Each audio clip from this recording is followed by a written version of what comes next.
Assalamualaikum warahmatullahi wabarakatuh.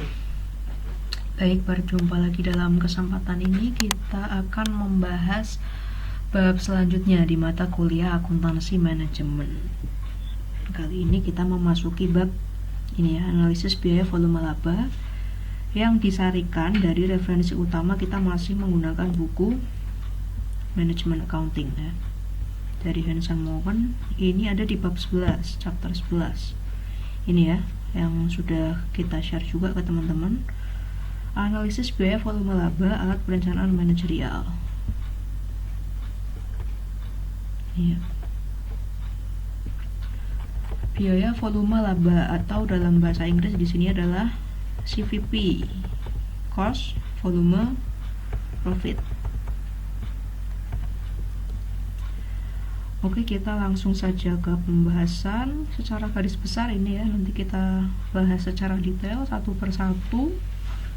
Oke, jadi gambaran awal apa yang akan kita pelajari.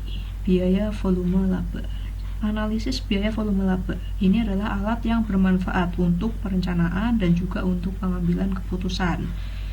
Jadi di sini analisisnya itu menekankan pada keterkaitan antara biaya, kemudian volume di sini adalah volume penjualan ya. Kemudian juga harga yang menyatukan semua informasi keuangan tersebut. Jadi dalam menentukan harga juga kita pasti mempertimbangkan biaya, seperti yang kemarin kita sudah pelajari di bab sebelumnya untuk penentuan harga jual produk berdasarkan biaya gitu ya.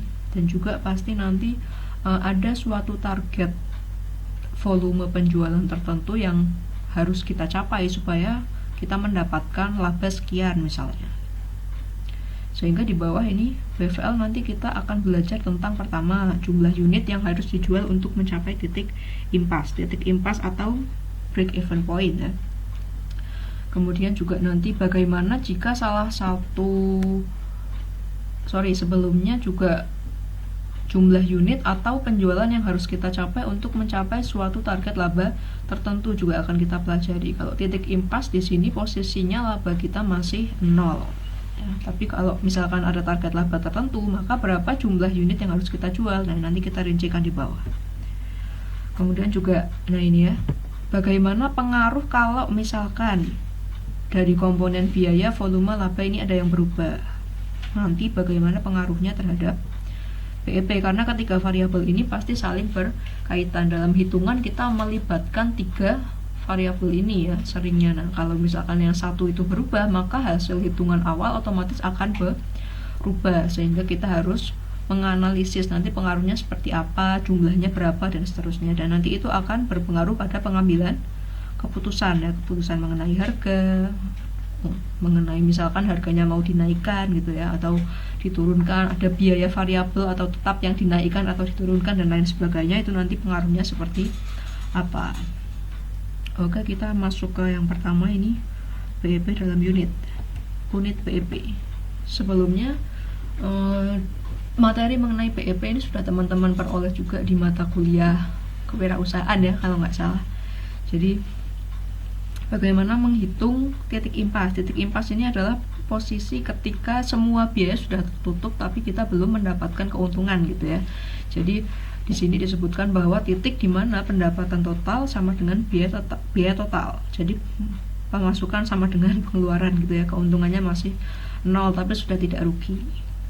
Nah, ini BEP dapat dinyatakan dalam satuan unit. Jadi untuk mencapai BEP kita membutuhkan berapa unit, atau juga dapat dinyatakan dalam satuan penjualan ya. Untuk mencapai BEP kita harus menjual senilai berapa rupiah atau berapa dolar dan seterusnya. Nah, untuk menghitung titik impas ini, yang pertama kita bisa menggunakan persamaan dasar. Persamaan ini kalau teman-teman amati sebenarnya merupakan bentuk lain ya, bentuk horizontalnya dari laporan laba rugi. Kalau laporan laba rugi kan kita ke bawah biasanya ya, penjualan dikurangi biaya variabel, kemudian jadilah margin kontribusi gitu kan kalau menggunakan format yang variable costing. Kemudian nanti margin kontribusi dikurangkan biaya tetap sama dengan laba operasi. Nah, ini hanya diturunkan saja. Penjualan yang kita biasa menghitung kan kalau penjualan itu adalah unit terjual kali harga jual per unit gitu ya. Biaya variabel juga penjabarannya adalah unit terjual dikalikan biaya variabel per unit. Sementara biaya tetap ini biasanya berupa total. Nah, berhubung di sini kita menghitung BEP ya, BEP adalah tadi laba operasinya itu adalah 0, sehingga di sini penjualan dikurangkan biaya variabel dikurangkan biaya tetap, maka hasilnya adalah 0. Nah, ini nanti kita akan mencari unitnya ini ya. Oke, masuk ke contoh ya. Sebuah perusahaan memproduksi mesin pemotong rumput. Nah, laporan laba ruginya yang untuk tahun mendatang itu diproyeksikan sebagai berikut. Ini berarti unit penjualannya dikalikan, nah ini harga jual, biaya variabel ini ketahuan ya, biaya variabel ini per unitnya pasti $325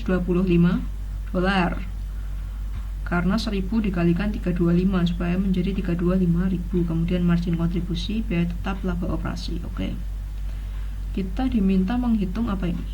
Oke, kita diminta menghitung unit BEP ya, unit BEP nya berapa. Nah, kita masukkan ke persamaan ini. Ketika labanya 0 ya, labanya 0, kemudian penjualannya tadi ketahuan di sini kan harga jualnya adalah 400. Nah, ini harga jual dikalikan unit BEP yang kita cari dikurangkan dengan biaya variabel. Nah, ini tadi ya. Biaya variabel per unit adalah $325 dikalikan unit BEP juga ini yang kita cari ya. Dikurangkan biaya tetap. Biaya tetapnya adalah $45.000. Nah, kemudian dari sini ini sebenarnya ada step gini ya teman-teman ya. 0 sama dengan di sini 400 kali unit dikurangi 325 kali unit ya. 400 X gitu kan kurangi 325 X, sehingga di sini jadinya 400 kurangi 325 itu 75 kali unit gitu kan. Nah, gini dikurangkan dengan $45.000. Nah, kemudian yang $45.000 ini dari ruas kanan dia negatif, kita pindahkan ke ruas seberangnya, ruas kiri menjadi positif ya. Sehingga ini aslinya itu gini, 45.000 sama dengan 75 dolar ya. 75 kali unit. Nah, ini aslinya seperti ini, cuma ini kemudian diseberangkan lagi ya teman-teman. Nah, ini kemudian ketemu. Nah, karena unit ini di sisi kanan dia dikalikan, maka untuk supaya si unitnya ini sendirian, karena kita kan mau mencari berapa unit gitu ya. Nah, ini yang $75 ini dipindah ruas ke sisi sini, sehingga unitnya itu adalah 45.000 unit dibagi dengan 75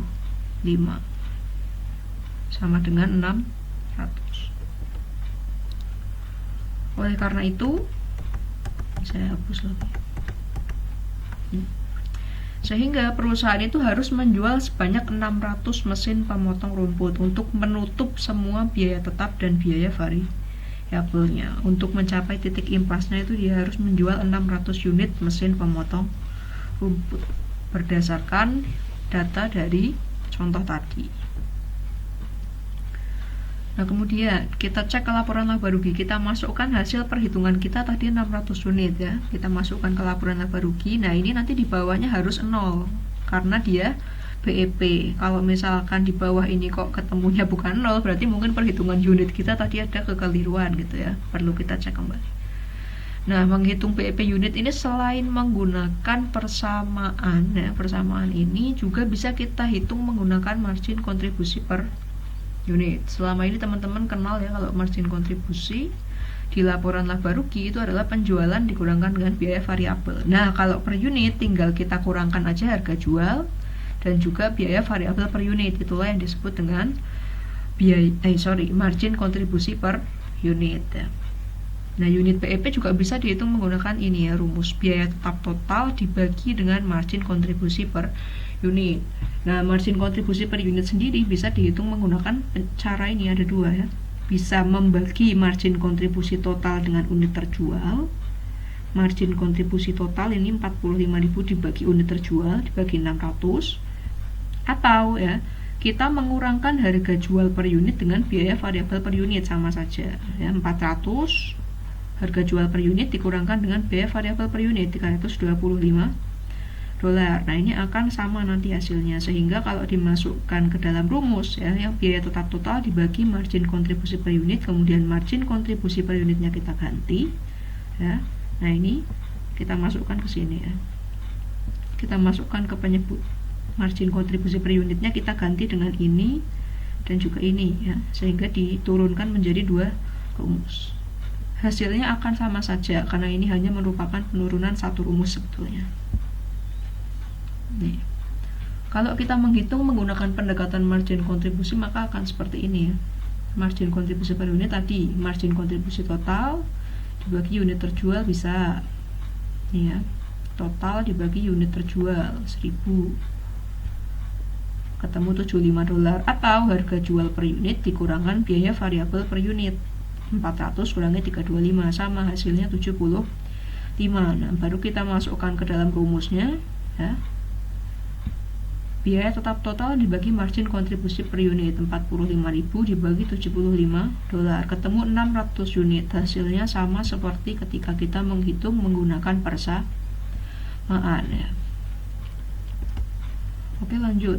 Itu tadi kita menghitung berapa unit yang harus kita jual untuk mencapai impas, titik impas BEP. Nah, bagaimana kalau misalkan kita ingin mendapatkan laba tertentu, sekian dolar misalnya, atau sekian rupiah? Bagaimana menghitungnya? Misalkan, nah dalam contoh ini ya, perusahaan menginginkan laba 60.000. Ini bukan BEP, karena kalau BEP labanya 0. Kalau di sini perusahaan menginginkan laba sebesar 60.000 dolar, maka berapa unit yang harus kita jual? Nah, di sini dihitung masih menggunakan persamaan ya. Nah, kalau menggunakan persamaan maka laba operasi yang ini tinggal kita ganti dengan laba yang kita inginkan. Karena di sini dicontoh 60.000 dolar, maka di sini labanya diganti 60.000 dolar. Ke bawahnya adalah perhitungannya masih sama seperti tadi. Cuma kalau tadi ketika menghitung BEP di sininya adalah 0 ya, karena titik impas. Tapi ketika kita mentargetkan laba tertentu maka tinggal diganti saja labanya. Nah, di sini diperoleh bahwa dia harus menjual 1.400 unit ya untuk mencapai laba 60.000 dolar. Nah, bagaimana kalau kita menggunakan rumus yang satunya yang menggunakan margin kontribusi per unit? Bisa juga ya. Kalau menggunakan rumus yang ini, ketika kita menghitung BEP, yang pembilangnya di sini hanya biaya tetap total. Tapi kalau kita menginginkan suatu target laba tertentu, maka biaya tetap total ini ditambahkan dengan target labanya, sehingga rumusnya jadi seperti ini. Nah, ada penambahan target laba di pembilang rumusnya, sementara yang lain masih sama ya, biaya tetap dan margin kontribusi per unit yang tadi bisa dihitung menggunakan dua cara. Di sini sebetulnya ada juga tambah target laba, cuma karena labanya kan 0 ya, jadi tidak dicantumkan di rumus karena tambah 0. Kita cek di laporan laba rugi tadi hasil perhitungan kita bahwa untuk mencapai 60.000 dolar ya labanya, maka harus menjual 1.400 unit. Nah, kita masukkan 1.400 unitnya ke sini. Kita cek di laporan laba rugi dan diperoleh akhirnya betul ya, laba operasinya adalah 60.000, sehingga hitungan 1.400 unit ini sudah tepat, sudah sesuai. Nah, ini adalah bentuk lain dari target laba ya. Kalau tadi target labanya sudah langsung berupa sekian dolar. Nah, kalau ini adalah target labanya itu dalam persentase penjualan. Jadi misalkan ini ya, perusahaan menginginkan laba 15% dari penjualannya, maka berapa unit yang harus kita jual? Masih sama sebetulnya rumusnya, hanya saja di sini dimodifikasi sedikit ya. Di sini harga jual dikalikan unit terjual itu adalah penjualan. Nah, di sini adalah 15% kali penjualan gitu kan. Ini penjualannya 400 kali unit, ini kan penjualan. Labanya adalah 15% atau 0,15 dari penjualan, sehingga dimasukkan seperti ini. Ke bawahnya lanjutan perhitungannya. Di sini diperoleh 3.000 unit. Jika perusahaan itu menginginkan laba 15% dari penjualan, dia harus menjual 3.000 unit. Kemudian di buku ini ya juga dibahas. Kita pakai yang bahasa Indonesia coba. Ini ya, untuk mencapai target laba. Kemudian ini target laba dalam persentase penjualan.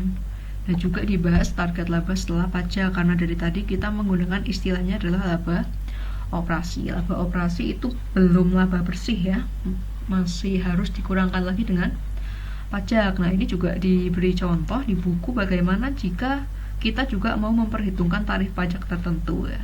Di sini dicontohkan kalau ada tarif pajak 35%, kemudian kita menginginkan laba bersih. Laba bersih itu laba setelah pajak sebesar sekian. Nah, bagaimana menghitungnya bisa juga. Nanti tetap kita kaitkan dulu dengan laba operasi ya. Setelah ketemu laba operasinya, baru kita masukkan ke rumus yang tadi. Ya. Baru kita masukkan ke persamaan. Jadi dari target laba bersih, kita cari dulu laba operasinya. Baru nanti yang laba operasi kita masukkan ke rumus yang seperti di atas tadi persamaannya. Ya. Di sini diperoleh 1.600 unit. Jika kita menginginkan laba bersih setelah pajak sekian ya, dengan adanya pajak dengan tarif 35%. Kita cek juga di laporan laba rugi. Jadi kalau ada pajak itu dia akan dikurangkan dari laba operasi yang untuk mendapatkan laba bersih. Oke, itu adalah bagian kita menghitung berapa unit yang harus terjual untuk mencapai BEP dan juga untuk mendapatkan laba tertentu gitu ya. Nah, sekarang kita lanjut ke yang BEP dalam pendapatan penjualan ya. Penjualannya bisa teman-teman lihat mulai dari halaman sini. Nah, titik impas dalam dolar penjualan atau rupiah gitu ya, tergantung nanti dimintanya seperti apa. Nah, secara sederhana ya, sebetulnya penjualan BEP itu kita cukup mengkalikan saja unit BEP yang sudah kita hitung. Kalau tadi kita sudah ngitung unit BEP dan sudah ketemu, itu tinggal dikalikan saja dengan harga jual per unit ya. Nah, kalau mau diturunkan menggunakan rumus bisa, karena terkadang soal juga belum mengetahui unit BEP ya. Jadi di sini juga ada rumus seperti ini, yaitu penjualan BEP ini bisa dihitung dengan membagi biaya tetap total, masih sama seperti tadi unit ya. Cuma tadi kalau yang unit itu di bawahnya adalah margin kontribusi per unit. Kalau yang ini kita membagi dengan rasio margin kontribusi. Nah, rasio margin kontribusi sendiri itu bisa dihitung dengan cara ini, ada 3. Bisa kita membagi total margin kontribusi dengan total penjualan, atau bisa juga kita membagi per unitnya, margin kontribusi per unit dibagi harga jual per unit, atau 1 dikurangkan dengan rasio biaya variabel. Sehingga ketika rasio margin kontribusinya ini diturunkan menggunakan 3 cara ini, akan diperoleh rumus sebagai berikut ya. Ini tinggal mengganti penyebutnya saja menggunakan 3 cara tadi ya, diganti.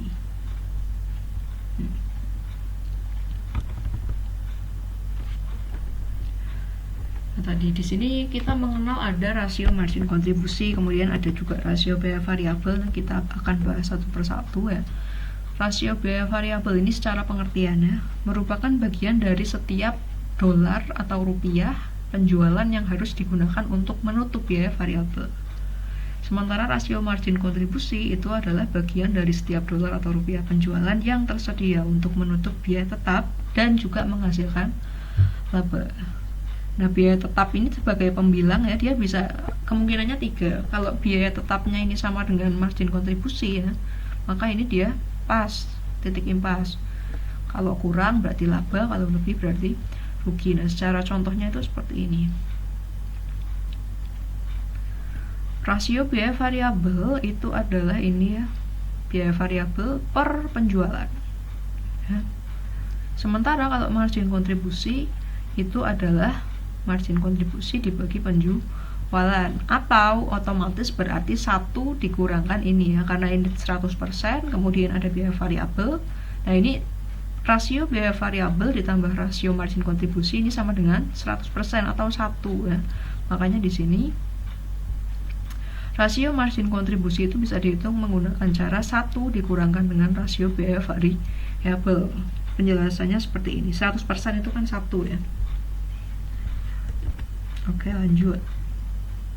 Nah, sehingga perhitungan BEP pendapatan penjualan adalah sebagai berikut.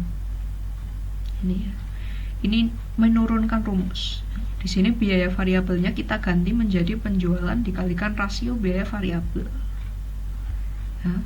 Biaya variabel itu penjualan dikalikan rasio biaya variabel. Ya. Sehingga diperoleh rumus ini. Nih, 1 kurangkan rasio biaya variabel ini tadi adalah rasio margin kontribusi kan. 1 dikurangkan rasio biaya variabel. Ini yang rumus singkat yang sudah jadi. Biaya tetap kurangkan rasio margin kontribusi, maka akan sama nanti hasilnya. Oke, itu adalah tadi penjualan dalam dolar atau rupiah untuk mencapai titik impas. Nah, bagaimana kalau kita ada target laba seperti di contoh yang atas tadi? Nah, ini sama ya, masih sama juga seperti tadi, hanya saja yang penyebutnya juga yang ganti. Pembilangnya masih sama ya, biaya tetap totalnya ditambahkan dengan target laba yang diinginkan. Tapi yang di bawah itu kalau yang tadi ketika menghitung unit BEP kita membaginya dengan margin kontribusi per unit, tapi kalau ini kita membaginya dengan rasio margin kontribusi. Nah, rasio margin kontribusi seperti tadi bisa dihitung menggunakan 3 cara ini. Mana yang dipakai nanti tergantung informasi yang ada di soal gitu ya teman-teman. Ini contohnya. Ini masih sama tadi ya. Jika perusahaan menginginkan laba 60.000, ya, ini bukan berapa unit ya. Berapa dolar penjualan gitu ya. Nanti saya revisi.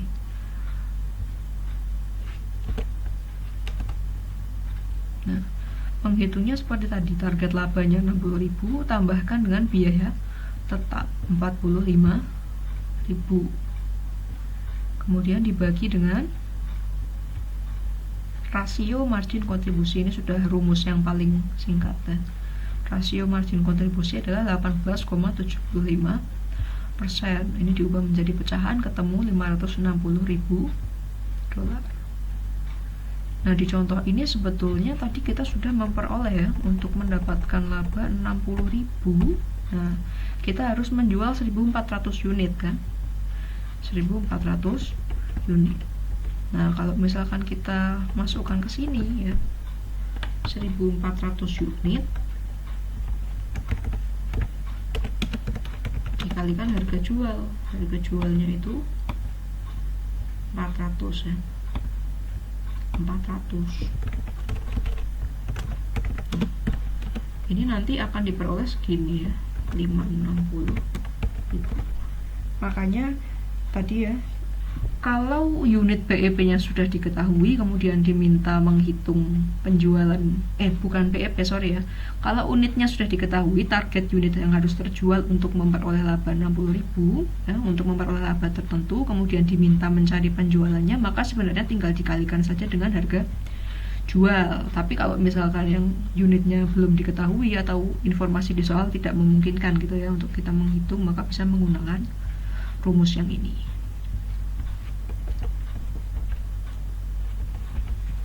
Nah, untuk menghitung BEP ini juga sebenarnya bisa menggunakan grafik teman-teman ya. Nah, ini ya kalau dalam grafik.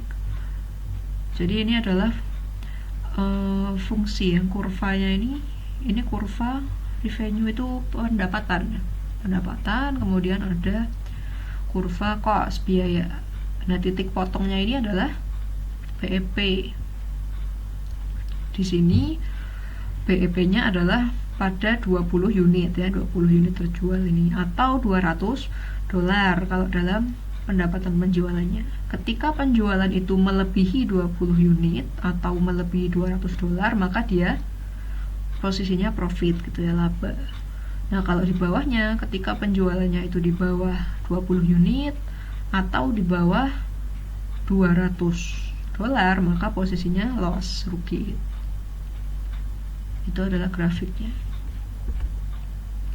Nah, tapi untuk grafik ini itu kita terikat oleh asumsi tertentu, yaitu ini ya. Yang pertama adalah fungsi pendapatan dan fungsi biayanya berbentuk linear atau garis lurus. Di grafik ini fungsi pendapatan dan juga biayanya diasumsikan sebagai garis lurus untuk bisa kita hitung. Kemudian juga diasumsikan bahwa harga biaya tetap total, biaya variabel per unit itu dapat diidentifikasi secara akurat dan juga konstan sepanjang rentang relevannya. Kemudian asumsinya juga bahwa yang diproduksi itu bisa dijual. Kemudian juga kalau ada multi produk atau lebih dari satu produk itu sales mix-nya diketahui gitu ya. Kemudian juga harga jual dan biayanya diketahui secara pasti. Nah, kita masuk ke sub selanjutnya, perubahan dalam biaya volume laba. Di sini analisis sensitivitas ya. Bagaimana dampak kalau misalkan salah satu variabel biaya, volume laba atau lebih dari satu variabel ini itu ada yang berubah ya. Nanti bagaimana pengaruhnya terhadap BEP dan juga target laba kita akan pelajari. Misal biayanya berubah atau volume penjualannya berubah, unit terjualnya berubah. Nah, di sini di buku referensi Hansen Mowen itu kita diberi ini ya. Ada 3 alternatif. Ini adalah contoh kasusnya.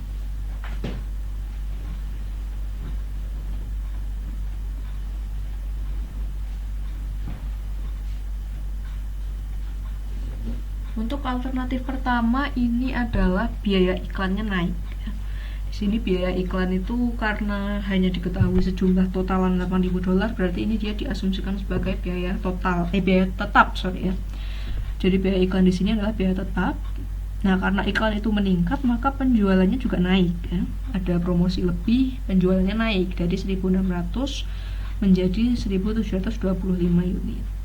Nah, tetapi apakah kenaikan pendapatan yang diperoleh perusahaan dari kenaikan unit terjual ini bisa menutup kenaikan biaya iklan ya, nanti banyakan mana gitu ya, banyakan mana 8.000 ini sama selisih pendapatan kita karena adanya kenaikan penjualannya. Itu nanti harus kita hitung dan kita analisis, karena kalau kenyataannya ternyata kenaikan penjualan ini tidak bisa menutup kenaikan biaya iklan yang kita keluarkan, maka keputusan itu menjadi tidak tepat gitu ya.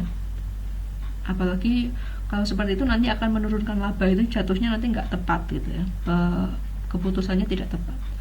Kemudian alternatif kedua, ada harganya diturunkan, tadinya $400 menjadi hanya $375 per unit. Nah, karena harganya diturunkan kan penjualan naik ya, dari 1.600 unit menjadi 1.900 unit.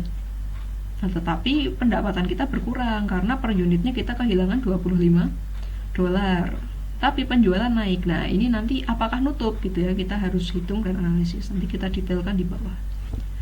Kemudian alternatif selanjutnya, menurunkan harga menjadi $375, berarti ini alternatif kedua dipakai ya. Tapi dia juga menaikkan biaya iklan sebesar $8.000. Sudah harganya diturunkan ya, pendapatan kita berkurang, biaya iklannya malah naik gitu ya. Tapi kita mendapatkan kenaikan penjualan dari 1.600 unit menjadi 2.600 unit. Nah, ini apakah nutup gitu ya? Kenaikan 1.000 unit penjualan ini apakah nantinya bisa menutup pengurangan pendapatan kita karena adanya penurunan harga dan juga kenaikan biaya gitu ya. Nah, itu nanti kita hitung dan analisis. Ini adalah data awal. Ini masih sama seperti yang ada di atas ya teman-teman. Harga jual sama kan? Nah, harga jual 400, biaya variabel per unit 325, biaya tetap 45.000.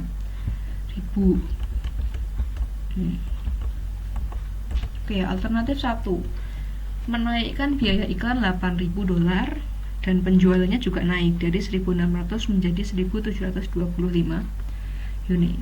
Nah, ini kita ada kolom sebelum naik, ini berarti kondisi awal, sama ini sesudah kenaikan biaya iklan dan kenaikan penjualan ya. Di sini kita membuat format sederhana laporan laba rugi ya. Nah, sebelum adanya keputusan itu di alternatif 1, unit terjualnya adalah 1.600 unit. Kemudian margin kontribusi per unit kan $75 ya. Sehingga di sini total margin kontribusinya adalah dikalikan ya. Margin kontribusi ini tuh berarti yang penjualan dikurangkan dengan biaya variabel 120.000. Kemudian dikurangkan biaya tetap 45.000, diperoleh laba operasinya 75.000. Ini sebelum ada kenaikan harga dan kenaikan biaya iklan dan kenaikan penjualan ya. Seperti ini posisinya. Nah, setelah adanya kenaikan biaya iklan, biaya iklan meningkat 8.000, berarti tadinya 45.000 ya, karena tadi biaya iklan ini dianggap sebagai biaya tetap, naik 8.000 sehingga yang tadinya 45.000 ini menjadi 53.000 dolar.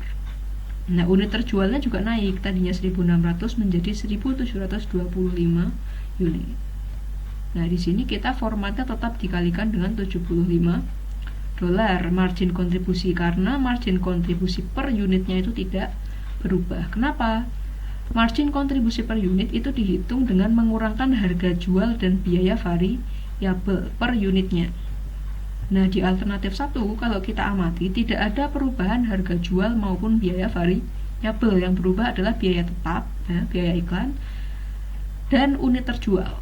Unit ya, bukan harga jual per unitnya, sehingga di alternatif 1 ini margin kontribusi per unitnya juga tidak berubah ya, masih 75 dolar. Ini kita kalikan, kemudian kita kurangkan dengan biaya tetap ya, biaya tetapnya sudah naik 8.000, yang tadinya 45.000 menjadi 53.000. Setelah dikurangkan diperoleh labanya sesudah adanya keputusan itu adalah 76.375 dolar ya. Nah, kalau kita lihat berarti di sini terjadi kenaikan laba ya, dari sebelum ke sesudah naik ini. Nah, untuk menghitung selisih labanya bisa dengan membuat kolom sebelum dan sesudah ya, kemudian kita selisihkan, atau bisa juga menggunakan, nah ini ya, perubahan volume penjualannya yang kita selisihkan ya. 1725 kurangi 1.600, 125. Margin kontribusi per unitnya sama, sehingga di sini bisa kita kalikan dengan selisihnya tadi ya, selisih unit terjual antara sesudah dan juga sebelum kenaikan biaya iklan dan penjualan. Tapi kalau margin kontribusi per unitnya berubah, kita tidak bisa menggunakan cara ini ya, harus kita hitung ulang. Sehingga di sini perubahan margin kontribusinya adalah 9.375, atau ini selisih antara ini ya, 120.000 dan juga 129.375 ya, 9.375 ya, perubahan margin kontribusi sebelum ke sesudah.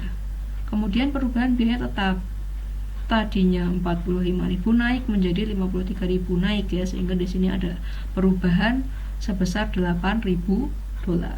Nah, kenaikan labanya adalah perubahan margin kontribusi dikurangkan dengan perubahan biaya tetap, diperoleh kenaikan labanya positif 1.375, atau selisihnya ini ya, 76.375 dikurangi 75.000. Kesimpulannya, dengan adanya kebijakan alternatif 1 ini, maka ya, kenaikan biaya iklan 8.000 ini akan meningkatkan laba sebesar 1.375 dolar. Itu alternatif 1. Jadi sebetulnya nggak masalah kalau misalkan perusahaan menerapkan rencana ini, karena labanya naik ya, bukannya malah turun. Ini masih bisa diterapkan. Kita masuk ke alternatif kedua. Oke, ini ya, harganya diturunkan, penjualannya naik. Nah, di sini dia juga margin kontribusi per unitnya nggak berubah ya. Berubah karena harga jualnya turun ya. Ketika ada perubahan pada harga jual atau biaya variabel ya, salah satunya atau keduanya berubah, maka margin kontribusi per unitnya akan ikut berubah. Kita buat tabel juga ya. Unit terjual sebelumnya 1.600, setelahnya menjadi 1.900. Nah, margin kontribusi per unitnya tadinya dia 75 dolar, 75.000. Setelah harganya diturunkan, tadinya 400 jadi 375 kan. Nah, 375 dikurangkan dengan biaya variabel per unit. Nah, 375 kurangi 325 sama dengan 50 dolar, sehingga sesudah diterapkan alternatif ini, margin kontribusinya per unit itu berubah dari 75 dolar menjadi 50 dolar. Kita kalikan ya. 120.000 sebelum, sesudah 95.000. Nah, ini total margin kontribusinya turun ya. Nah, biaya tetapnya pada alternatif 2 ini tidak mengalami perubahan. Yang berubah adalah harga jual dan juga unit terjual. Biaya tetap tidak mengalami perubahan, sehingga baik di kolom sebelum kebijakan diterapkan maupun setelahnya biaya tetapnya masih sama, 45.000 dolar. Nah, kemudian labanya kita kurangkan dari total margin kontribusi dengan biaya tetap diperoleh. Sebelumnya itu kita labanya 75.000, sesudahnya 50.000. Nah, ini ya. Ini kita tidak bisa menggunakan ini ya, tidak bisa langsung mengkalikan selisih unit terjual dengan margin kontribusi per unit, karena margin kontribusi per unit sebelum dan sesudah ini tidak sama ya, sehingga kita di sini langsung pakainya perubahan margin kontribusi dari 120.000 drop menjadi 95.000. Di sini ada selisih 25.000. Selisihnya negatif karena namanya selisih ya, sesudah dikurangi sebelum, dia turun, sehingga di sini selisihnya negatif. Kemudian biaya tetap tidak ada perubahan ya, sehingga di sini 0. Nah, perubahan margin kontribusi dikurangkan perubahan biaya tetapnya ini menjadi perubahan laba. Nah, perubahan labanya di sini negatif, sehingga labanya turun. Kesimpulannya, dengan diterapkannya alternatif kedua ini ya, maka akan menurunkan laba sebesar 25.000 dolar. Kita masuk ke alternatif ketiga. Alternatif ketiga ini harganya diturunkan, biaya iklannya naik, dan unit terjual juga naik ya. Nah, menurunkan harga menjadi 375. Nah, ini nanti kaitannya seperti tadi ya, kaitannya di margin kontribusi per unit yang tadinya itu 400 kan, 400 dolar dikurangkan 325 dolar, biaya variabel per unitnya sama dengan 75 menjadi 375 dikurangi 325, margin kontribusi per unitnya turun ya. Dari 75 dolar menjadi 50 dolar. Kemudian unit terjualnya juga berubah ya, naik. Tadinya 1.600 menjadi 2.600. Nah, total margin kontribusinya, nah ini naik ya. Ternyata kenaikan unit terjualnya ini cukup banyak sehingga dia bisa menutup penurunan margin kontribusi per unit nih, masih naik. Kemudian biaya tetapnya dia naik ya, dari 45.000 naik 8.000, sehingga sesudah alternatifnya itu diterapkan biaya tetapnya ini 53.000 dolar. Kita kurangkan diperoleh labanya dari yang sebelum itu 75.000 dolar, sesudahnya menjadi 77.000 dolar. Nah, perubahan margin kontribusi kita selisihkan sesudah kurangi sebelum, diperoleh 10.000 dolar. Perubahan biaya tetapnya 8.000 ya, naik juga sesudah 53.000, sebelum 45.000. Nah, ini diselisihkan antara perubahan margin kontribusi dan perubahan biaya tetap. 10.000 dikurangkan 8.000 ternyata masih positif, sehingga ini kenaikan laba sebesar 2.000 dolar. Sehingga dengan adanya alternatif ketiga ini, kombinasi kenaikan biaya iklan ya sebesar 8.000 dolar dan penurunan harga jual ya dari 400 dolar menjadi 375 dolar akan meningkatkan laba sebesar 2.000. Nah, sekarang kita lihat ya. Alternatif 1 laba naik 1.375 dolar. Alternatif kedua turun labanya sebesar 25.000 dolar. Ini jelas tidak boleh diterapkan ya, malah rugi. Kemudian di alternatif ketiga naik ya, laba naik 2.000 dolar. Kalau diminta untuk memilih alternatif 1, 2, 3 mana yang dipilih? Tentu saja bukan 2 ya. Nah, 1 sama 3 kita lihat lebih besar mana kenaikan labanya. Ternyata lebih besar di alternatif ketiga. Sehingga di antara ketiga alternatif ini yang menjanjikan keuntungan paling besar itu alternatif ketiga, yaitu peningkatan laba sebesar 2.000 dolar ya. Jadi kalau diminta memilih ya kita pilih yang alternatif ketiga. Dari 3 pilihan ini, kalau ada pilihan yang lebih baik lagi ya bisa kita terapkan juga gitu ya, dengan setelah kita menghitung dan menganalisis pengaruh perubahan variabel tadi, bagaimana dampaknya terhadap laba.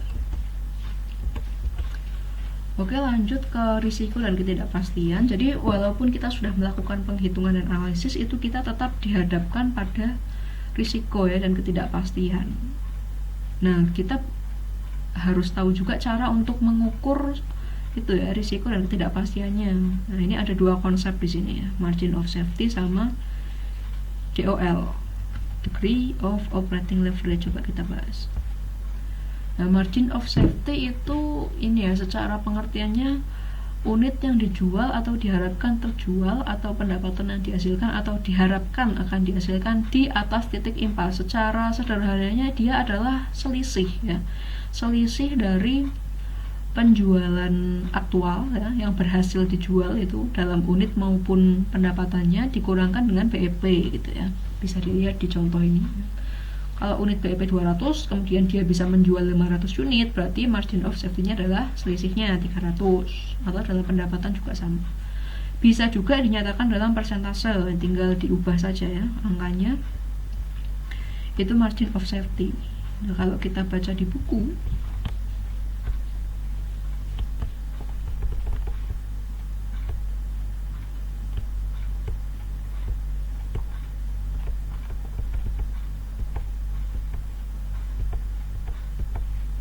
ini ya.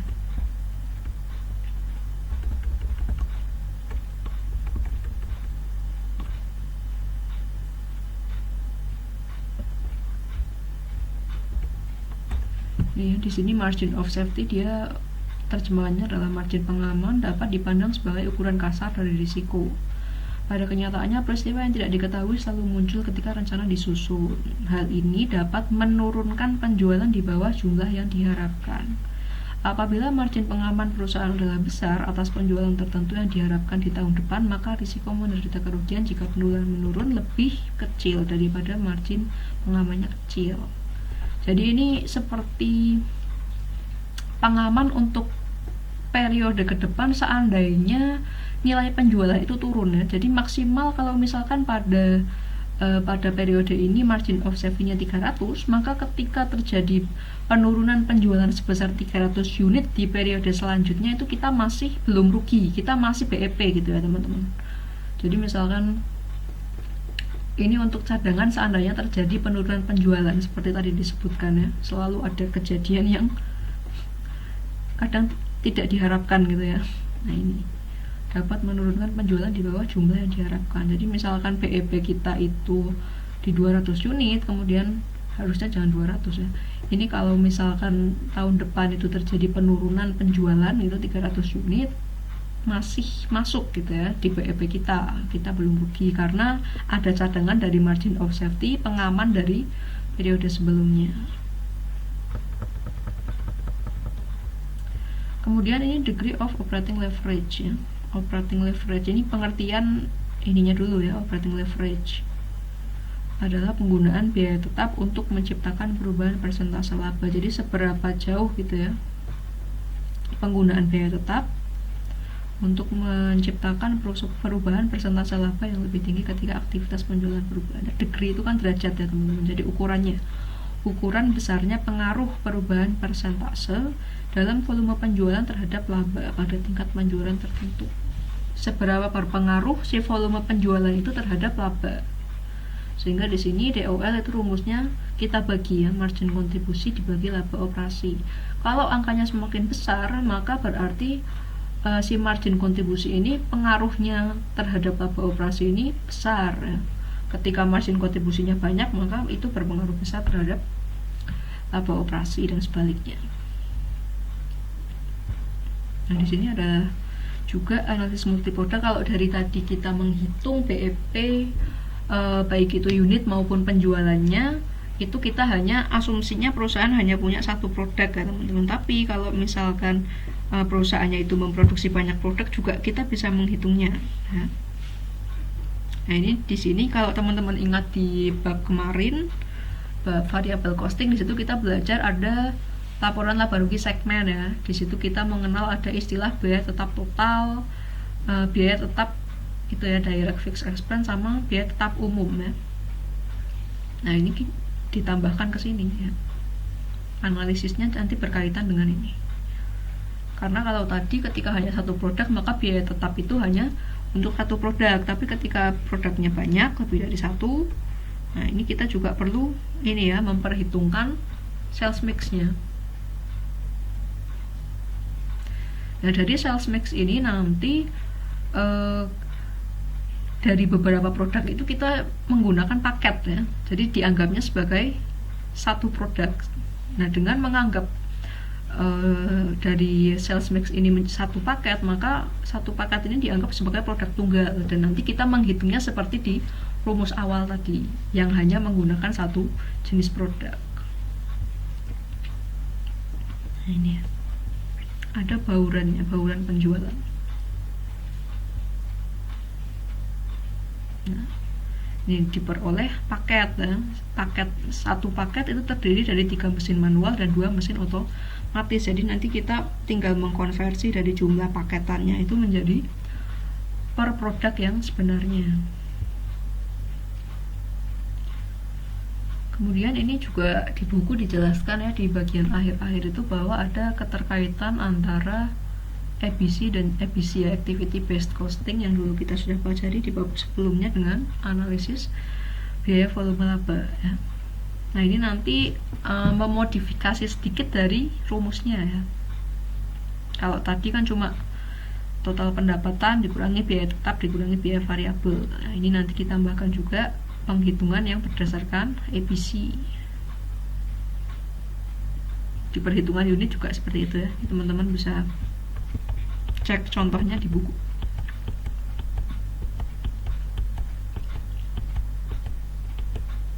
Nah, ini ya. Oke, mungkin sekian dulu teman-teman pembahasan di bab ini. Kalau ada pertanyaan silakan bisa langsung disampaikan saja ya.